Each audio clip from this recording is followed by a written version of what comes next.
Eh bien, Pyrénées Lerenco, donc c'est une start-up créée en février 2021 et qui fabrique des leurres éco-responsables qu'on met dans la vitrine. D'accord. Voilà. Donc ils sont faits de quelle matière? C'est une matière qui est biosourcée, c'est du PLA, ça vient du maïs. C'est aussi dégradable dans l'environnement. Après, c'est pas une peau de banane, c'est pas le produit miracle, mais bon, pour le moment, c'est mieux que le plastique pétrolier. Il faut savoir, la quasi-totalité des leurres, c'est de l'ABS, c'est du pétrole et ça met 500 ans à disparaître. Donc, voilà. Le même qu'on retrouve dans les océans. Donc, Et donc, essentiellement, il y a quoi? Poisson nageur, leur soupe? Ouais, il y a un poisson nageur. Il respecte aussi la norme EN 71.3. Ouais. C'est la norme pour les veaux des enfants, donc une des plus hautes en termes de toxicité, de sécurité. Ouais. Et après, il y a un modèle de leur souple à venir dans l'année, un autre. Et après, il y a des cuillères là-bas dans les vitrines. Eh, les cuillères, ouais, celle-là, par contre, je pense pas qu'elle se dégrade quand même. Non, non, celle-là, non. Après, là aussi, la politique de l'entreprise, comme Métolou, c'est de l'acier, du laiton, des trucs neutres une fois dans l'eau. Ouais, au moins qu'il n'y ait pas à changer le niveau de l'eau. Okay. On est vraiment axé truite. Ouais. Donc, en gros, avec la gamme, on peut pêcher à peu près toutes les conditions, les petits ruisseaux, la grande rivière, tout. On a fait un modèle hybride pour le carnassier. D'accord. Donc ça c'est avec une palette, ça s'appelle le pousseur, le mix un peu chatterbait. Ça marche aussi bien sur le carnassier que dans l'area, en lac de montagne aussi un peu. Et après là on a fait notre premier leurre qui est vraiment destiné au carnassier, donc le reçu. Okay.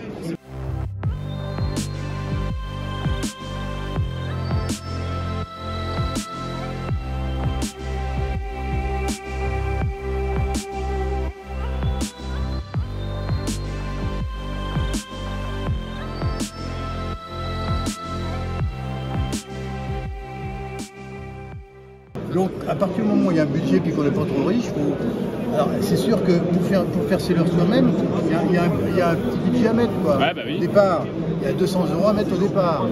Donc c'est amorti rapidement. Ouais. Ouais, bah oui, c'est sûr. Parce qu'en fait, quand on achète des leurres, on achète des pisteurs, des sachets, avec quelques leurres dedans. On achète du marketing, le frais d'envoi. On achète du packaging, du marketing, du frais d'envoi, et puis de la marge. Voilà. La marge des vendeurs. Là, on achète les produits pour faire ces trucs. On n'a pas le packaging, on n'a pas le marketing, on a le petit marketing de bricoleur parce qu'on veut bien. Mais ça, on est obligé. Mais en fait, c'est très très vite amorti. Les leurres dures, tu fais tes leurres dures, là il y a toute la gamme des leurres dures, tu vois, comme ça, qui sont là sur le. Ouais, voilà. Ils sont pas chers du tout, hein. C'est 2,50 € de truc. Tu achètes ça, avec ça, t'en as pour des années. Ouais, c'est quoi? C'est sur une petite goutte, enfin, je sais pas. Non, ça c'est comme du. Non, c'est pas là, c'est plutôt ça par là. C'est comme du vernis à ongles. Hein. Ah d'accord, c'est comme du vernis à ongles. D'accord, ok. Ou alors t'as ça, t'as le leurre, t'as le feutre. Tu peux colorer avec ça. Ça vaut 3 €. Ouais. Donc ça fait des leurres qui sont pas chers du tout, quoi, et qui sont aussi efficaces. Et en plus il y a une gamme qui est suffisante pour pêcher dans toutes les conditions. Ouais, et là on peut faire les têtes plombées, on peut faire les leurres souples, on peut faire les leurres dures, on peut fabriquer ces leurres dures, on peut acheter des leurres tout faits mais les coloriés. Ouais, voilà. On peut acheter des moules à plomb, tout fait. Avec, on peut acheter. Voilà. Ouais, donc ouais, c'est vraiment. On peut fabriquer ces moules aussi. Vraiment le pêcheur autonome, du coup. Ouais. Ah, faut prendre un peu de temps, mais l'hiver. Ouais, l'hiver, généralement, on aime mieux être au chaud qu'être dehors. Tu pêches en eau douce. Ouais. Quand la pêche est fermée.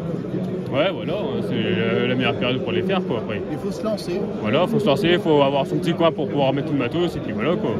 Il faut avoir un petit atelier. Voilà. Mais voilà, après, il faut du temps, un peu de temps. Ouais, faut. Là, ouais. Il faut se lancer. Alors, il est vendu à kit débutant pour celui qui veut se lancer. Ah, d'accord, ouais. Le kit, alors, il y a du plastileur, c'est un plastique qui est liquide. Ouais. Quand on le fait cuire, quand on le chauffe, ça devient ça. Alors on y ajoute. D'accord, ok. On y ajoute le colorant. Ouais. Les paillettes, si on veut, ou alors on ne fait rien, et puis on le peint on le colore avec du feutre. D'accord, ok. tout est possible. Ouais, bah oui. C'est limité. Il faut un micro-ondes aussi. Oui. Il faut éviter le micro-ondes de madame. Il faut éviter les micro. Il faut acheter un micro-ondes à 30 balles. Oui, un truc d'occasion, enfin. Oui, voilà, si vous êtes plusieurs, une bande de copains, vous voilà. faites ça en groupe. Voilà. Et par exemple, on va dire juste pour faire un leurre souple, quand un tout matos, ça prend combien de temps? Alors, si on a le moule tout fait, Si on a le moule, enfin tout. si on a le moule tout fait, ça va très vite. Hein, il suffit de faire le talon comme ça. Ouais. Bon, tu fais chauffer ton truc, tu fais ce qu'il faut. Il y a des tutoriaux là-dedans. Hein, Ouais. et tu fais ton truc, tu en as pour 5 minutes. Oui, donc on peut facilement remplir sa boîte rapidement, quoi. Ah oui. Ah oui. Alors après, une fois qu'il est chaud, il faut le mettre dans l'eau. Moi, je le mets dans l'eau une nuit. Hein. Ouais, pour qu'il refroidisse bien comme il faut, ouais. Qu'il garde sa forme. Moi, je le mets dans l'eau une nuit. Ok. Et voilà.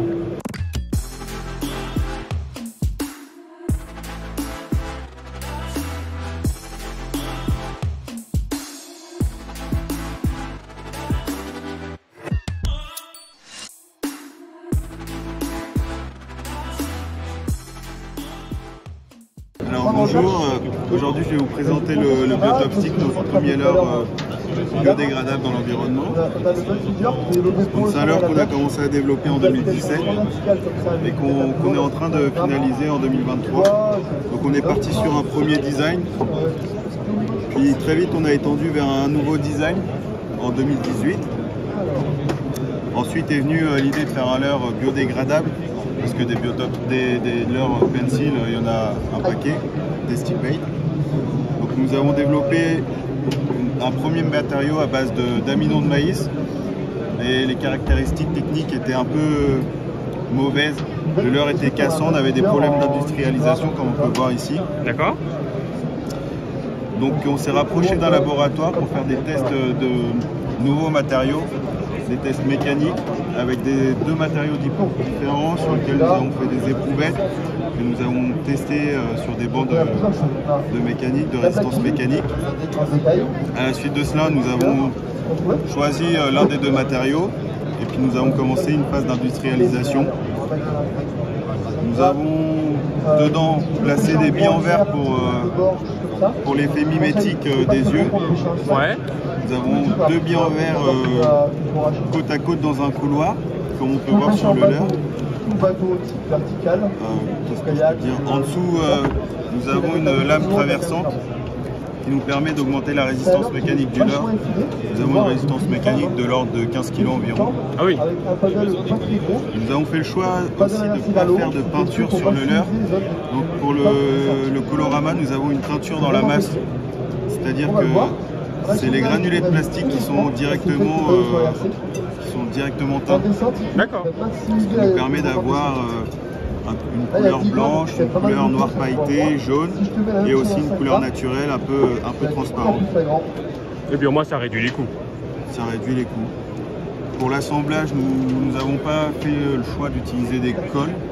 Nous avons une soudure par ultrason. Donc c'est une partie mobile et une partie fixe. La partie mobile vient frotter sur la partie fixe et fusionner les deux matières ensemble. Pour le packaging, on a fait le choix de ne pas utiliser de plastique, ni de colle, ni d'agrafe. C'est un assemblage dans un seul et même carton, un peu comme de l'origami. Oui, voilà, et puis après pour fixer le leurre, un petit trou et c'est fini. Ouais. Exactement. C'est un Stipate qui va se positionner un peu à l'horizontale dans l'eau et à l'arrêt, et il nage en walking the dog. D'accord.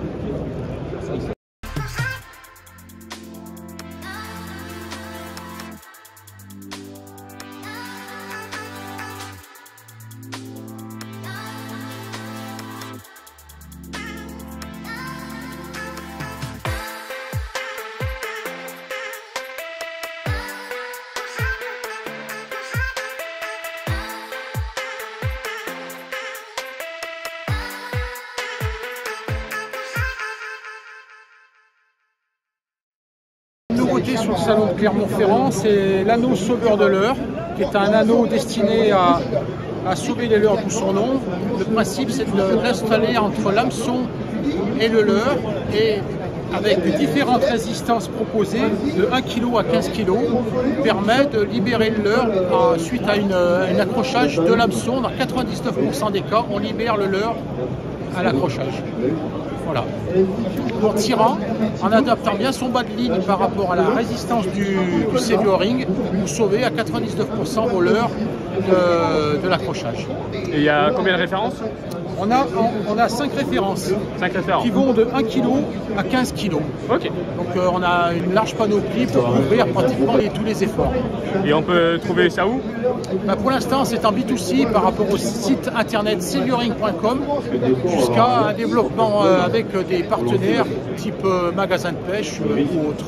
C'est un nouveau produit, donc on est aux prémices de la connaissance du produit et le salon de Clermont-Ferrand permet de faire cette approche auprès du pêcheur lambda qui lui, j'espère, va faire notre développement en demandant le produit auprès du professionnel border pêche. Voilà. Donc on part sur un newton-mètre à 0. D'un côté, on simule que c'est l'hameçon d'un côté et le leurre de l'autre. Donc la pièce qu'on contrôle, c'est cette pièce. Donc on commence. C'est vrai que tous les leurres bagarres peuvent être utilisés pour la pêche de la... Là tu peux montrer ça. On est déjà à 3 kg. Voilà, c'est pour ça que je suis par là. Voilà, et là le cellule n'a toujours pas bougé, à peine il s'est ouvert. On va monter encore un peu. Il y a 4 kg, il commence à s'ouvrir, on le voit bien. Et la rupture est prévue vers les 4 kg, 5 kg.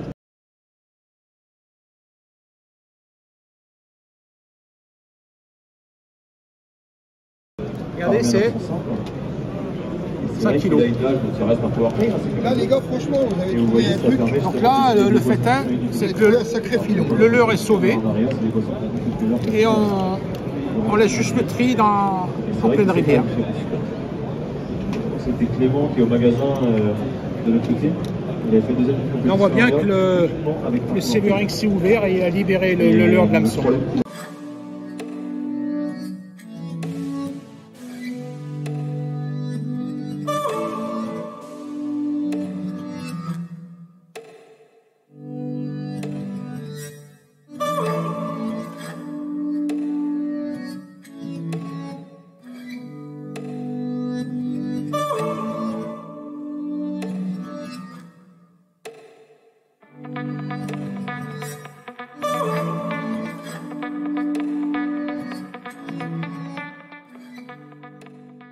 Je vais te présenter le Blaster Shad que tu peux retrouver ici. Donc c'est un leurre où en fait on a plusieurs concepts dessus. On a ce qu'on appelle l'hameçon qui peut se décrocher en 4 touches. Et il y a un rolling dessus. Ton leurre peut tourner. Ton leurre est séparé, l'hameçon est séparé en combat du leurre, ce qui fait que ça préserve le leurre et à la fois tu décroches pas ton poisson. Donc voilà, ton hameçon tu peux le remettre dessus, tu prends ton hameçon, tu le tires un peu en arrière. Et voilà, alors je te donne parce qu'elle est un peu. Et voilà, et on prend comme ça. Après sur ce soir-là, ce qui est aussi bien, c'est que tu peux changer les grammages. Pour changer les grammages, tu as les plombs qui sont dans la tête. Donc tu te mets à plat. C'est elle qui a créé, conçu tous ces leurres. Et c'est la particularité de la marque. Ça s'enlève. C'est qu'il y a donc tu as ton hameçon triple avec ton leurre avec des cales. En général, au moins 2 ans tu peux prendre tes cales. De développement et de test. Et là, on voit qu'on a des cales à la fois qui sont en zinc et à la fois qui sont en plastique. Quand tu reçois ton leurre, tu as des cales, 4 cales en zinc, 4 cales plastiques. Et tu peux faire le mix que tu veux. Si tu veux pêcher peu profond plutôt, tu vas utiliser 3 cales par exemple en plastique et une cale en zinc. Si tu veux au contraire pêcher plus profond, tu vas rajouter beaucoup de cales en zinc. Là j'en ai que 2 sous la main, donc on va faire avec 2. Donc tu prends ta tête qui était vide. Avec celui-là, la tête est vide. Il faut toujours mettre 4 cales pour que ce soit plein, qu'il n'y ait pas d'air dedans. On met d'abord en haut les cales les plus légères, donc ça va être des cales en plastique. Tu mets ta cale, 2 cales, tu mets tes cales en plomb, c'est du zinc exactement. Et donc là on a 4 cales, on voit que l'ensemble est rempli, je ne sais pas si on voit par transparence, on voit les 4 cales et on voit la composition. Donc on voit qu'on travaille avec 2 cales en zinc et 2 cales en plastique. Après tu peux remettre ton hameçon, tout simplement en fait tu le repositionnes. Voilà, hop, comme ça. Alors là, la graffe, elle est ouverte, c'est volontaire. Je tire un petit peu, ça fait clic. D'accord. Voilà. Et là, c'est repris à pêcher. Après, Tu la reprends ton graffe, hameçon. Tu le repositionnes en dessous. Si vous changez régulièrement Et tu le l'heure, repositionnes. qu'est-ce que vous faites? Donc là, on a une Si tête vous changez vite et qui que, peut aller par exemple, à la fois les- sur un corps la prise en 13 cm. Cette Cette même tête, elle va sur le 16. Et encore sur cette même tête, elle va aussi sur le 20 cm. directement l'heure sur les pêches notamment. Sur chaque taille, on décline en plusieurs couleurs. On a le Fur Tiger, qui est pas mal utile le matin de bonne heure et le soir tard quand il y a un peu de luminosité, ou quand il y a par exemple des nuages. Alors là, c'est utile pour la démonstration. Mais On a aussi, quand il y a des nuages, etc., le coloris blanc qui est un peu plus passe-partout qui marche souvent. Et en cas de soleil, je conseille, au clair soleil, je conseille plus des coloris comme 5 centièmes, du 35 centièmes. Puis après, hop, je le remets en place, comme le kaki, par exemple. le sexy brim Moi, je descends jamais en dessous de et 25 centièmes. le rainbow, parce que- le bleu. Parce qu'on a assez fort le cendre. L'avantage du rainbow et du kaki, là, comme ça, sexy brim, c'est qu'ils sont transparents. Si on monte à la lumière, on verra qu'ils sont transparents. D'accord. Donc le ventre est transparent, on a le cas, et dans les journées ensoleillées, ça fait quand même pas mal la différence. Donc c'est un leurre qui en fait a un paddle inversé. Ce paddle inversé, qu'est-ce qu'il permet? Il permet en fait de retenir vachement le leurre et de pouvoir pêcher doucement. Il va brasser beaucoup d'eau et à la descente, il va bien être retenu par le paddle et en fait il va avoir un effet de rolling à la descente. Donc on peut l'utiliser en linéaire, c'est pas là où il est meilleur, c'est de faire un petit peu de linéaire, de le faire redescendre parce qu'il est très très fort à la descente ce leurre. C'est souvent là où il y a des bouches. Et voilà, sur les grosses bouchées par contre, on fera peut-être plus de linéaire. Ok.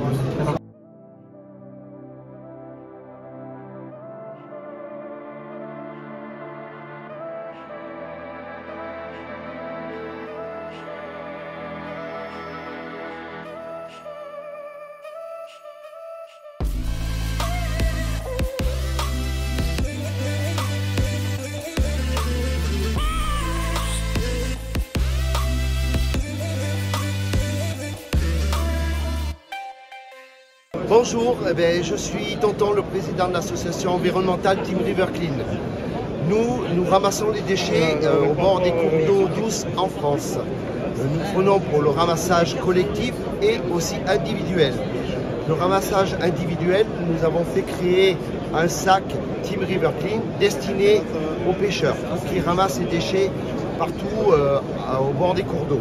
Ce sac est fabriqué avec des bouteilles plastiques recyclées. Vous le voyez à cette poche, vous pouvez le mettre à la ceinture comme ceci, vous pouvez le mettre dans une poche, dans la nacelle. Ce sac, vous pouvez ramasser, il fait 7 litres. Vous ramassez à chaque partie de pêche environ 7 litres de déchets que vous ramenez chez vous. Vous avez fait une action pour la planète.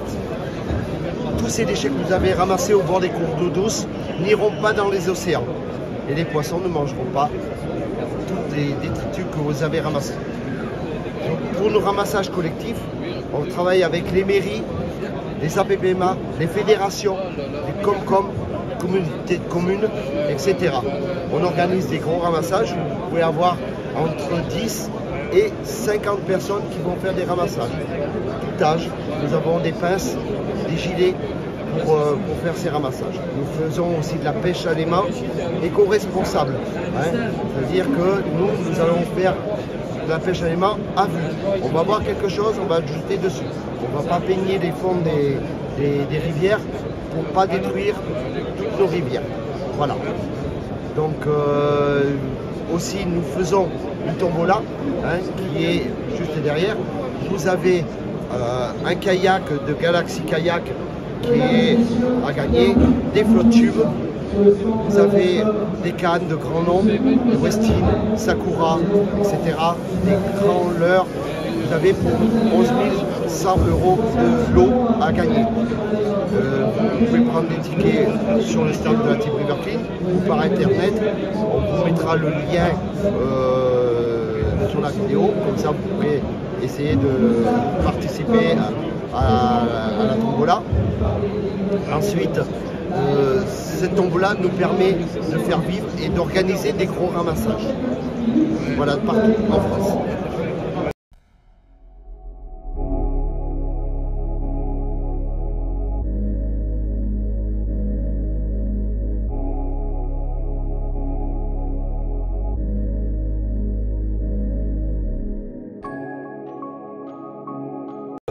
On est reconnu pour faire des produits éco-friendly. Ouais. Par exemple, on a notre chatterbaits, qui est l'un des premiers chatterbaits en zinc. Okay. On a une tête craquelée en fait assez sympathique sur laquelle on a fait multicolore, puisqu'on va retrouver du rouge, on va retrouver du blanc, on va retrouver du jaune et du bleu. Pour le coup, on est sur un hameçon BKK ultra renforcé là. On a la palette qui est relativement bien finie. Et c'est un produit aujourd'hui qui arrive en magasin à 8,50 €. Donc l'idée c'est d'avoir un produit technique, éco-friendly et surtout au juste prix. C'est un leurre qui est relativement polyvalent, on peut le monter en combo comme là par exemple en tail, avec un leurre souple. Et donc ça va pouvoir prendre du brochet, de la perche, du cendre, etc. Et Need to Fish, donc c'est des produits techniques, des produits éco-friendly et au juste prix, donc avec une gamme carnassier. On a le Sultan of Swim qui est ici, qui est notre big bait double section. Okay. On a notre S-Funky qui est un multi-section en fait, qui est très très sympa aussi, qui pèse 49 grammes et qui est un sinking. Il faut avoir le mannequin déjà. Exactement. Après là on est vraiment sur la partie brochet, là on va être sur plutôt perche et cendre avec le Big Ball qui est notre leurre souple. Et le Magic Magmant qui est en fait notre attractant qu'on a développé, qui est aussi Made in France, qui est 100% naturel et en fait qui permet de donner une bonne réactivité aux poissons, notamment sur des temps calmes. Donc à utiliser idéalement avec le Big Ball. Et puis on a développé bien sûr il y a quelques années nos tresses pour lesquelles on est assez reconnu, notamment la 12 brins, qui est l'Ultime Line, qui est un tressage spécial 12 brins. Qui est en multicolore. C'est pas souvent qu'on voit ça. Non, justement, là on est vraiment sur un produit qualité. Donc ça doit bien couper dans... Et on est sur du 100% d'INEMA avec un traitement PTFE, ce qui fait qu'on fend vachement l'eau. C'est un produit qui est très bien passé sur le marché, qui marche très fort. Ça peut être bien pour la verticale ça du coup. Ouais, verticale et puis linéaire, on fait entre le 10 centièmes et 16 centièmes. On fait aussi du 5 brins, du coup qui est mieux placé au niveau prix puisqu'on a 19,50 € et on est sur un polymère premium 100% d'INEMA. Et ensuite on a notre gamme truite assez polyvalente sur en fait deux leurres sinking et un leurre suspending. Sur le sinking on a fait en fait des coloris super sympas, notamment comme le truite ici. Et là on a en fait 2 barrettes en zinc, donc le produit on l'a lesté en zinc, on a enlevé le plomb, etc. Et le leurre existe en 5 coloris différents. Et ensuite bien alterné au moins. Ouais, exactement. Et pour terminer, du coup le Twitch Minnow, qui est un suspending qui va rester du coup dans la couche d'eau, et là qu'on va pouvoir ramener en stop and go, etc. D'accord. Voilà. Et donc, vous dites éco-friendly, mais c'est dans quel sens? On essaye d'avoir un maximum de leurre sans plomb, c'est-à-dire soit en zinc, soit en tungstène. Parce qu'en fait, l'histoire Need to Fish, elle a commencé avec ça, qui est en fait un polymère chargé de tungstène qu'on a breveté et pour lequel on a développé les premières têtes biodégradables, têtes lestées, donc en forme bol et en forme fichette. Okay. Donc ensuite, on a continué dans ce leitmotiv pour avoir des produits éco-conçus, technique et encore prix. Donc on est sur internet, aujourd'hui on est à peu près dans une petite centaine de magasins et on a aussi notre shop en ligne sur needtofish.fr où vous retrouvez tous les produits. Ok, d'accord. Voilà.